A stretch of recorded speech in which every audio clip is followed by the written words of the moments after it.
आज हम आपको सिखाएंगे भिंडी की चटनी बनाना, जिसके लिए हमें सामग्री चाहिए धनिया, टमाटर और हरी मिर्चें और ये मसाले, लाल मिर्च और नमक।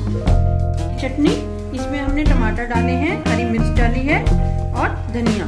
अब हम इसे ग्राइंड करेंगे।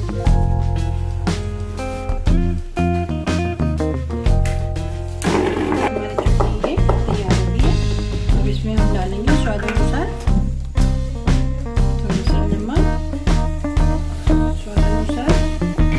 फिर हम इसमें डालेंगे थोड़ी सी लाल मिर्च, वो भी स्वाद अनुसार, जैसी आप खाते हैं चटपटी।